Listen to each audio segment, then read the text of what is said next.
कई बार जिंदगी में ऐसी मुश्किलें, ऐसी उलझनें आकर खड़ी हो जाती है कि हम हिम्मत ही हार जाते हैं। कोई रास्ता ही नहीं दिखाई देता, समझ ही नहीं आता कि हमारी जिंदगी में ही इतनी परेशानियां, इतनी तकलीफें, इतनी उलझनें क्यों हैं आखिर? क्यों हमें ही इतना दुख मिलता है? हमने क्या बिगाड़ा है किसी का? क्यों हमारे साथ हमेशा गलत होता है? जब भी आपकी जिंदगी में ऐसा वक्त आए ना,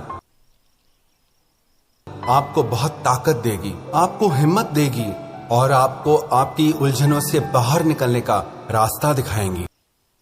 कहानी, एक व्यक्ति की जिंदगी में बहुत उलझने, परेशानियां आती रहती थी और एक दिन तो उसका इतना ज्यादा खराब हुआ, वो परेशान हो गया अपनी जिंदगी से और रात के समय ईश्वर से फरियाद करने लगा। वो इंसान बहुत गुस्से में था और परमात्मा से कहने लगा, आपने आज मेरा पूरा दिन खराब कर दिया, आपने क्यों मेरे साथ ऐसा किया? तो परमात्मा ने पूछा, क्यों, ऐसा क्या हुआ तुम्हारे साथ? तो वो व्यक्ति बोला, मुझे सुबह को जल्दी उठना था लेकिन मेरा अलार्म नहीं बजा और मुझे उठने में देर हो गई।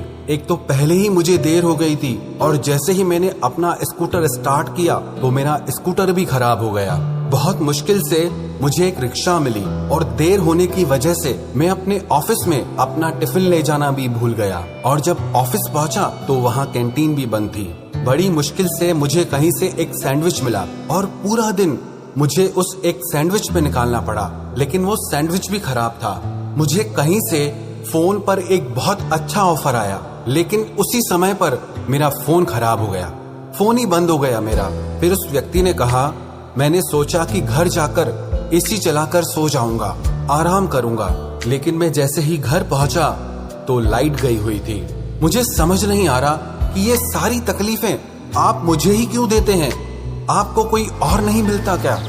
तो परमात्मा ने उससे कहा, तू मेरी बात ध्यान से सुन, आज सारा दिन तुझ पर मुश्किलें और आफतें आनी थी, परेशानियां आनी थी, इसीलिए मैंने देवदूत को भेजकर तेरा अलार्म बजने ही नहीं दिया और आज तेरा स्कूटर से एक्सीडेंट होने वाला था, इसीलिए तेरा स्कूटर बिगाड़ दिया और जिस कैंटीन की तू बात कर रहा है उसका खाना खराब हो चुका था जो तेरे शरीर को भयानक नुकसान पहुंचा सकता था और जिस इंसान से तू फोन पर बात कर रहा था वो इंसान एक नंबर का घोटालेबाज था और वो तुझे बहुत बड़ी मुश्किल में फंसा देता, इसीलिए तेरा फोन आधे में बंद करा दिया और आज तेरे घर में शॉर्ट सर्किट से आग लगने वाली थी, इसीलिए मैंने तेरी बिजली ही बंद करवा दी।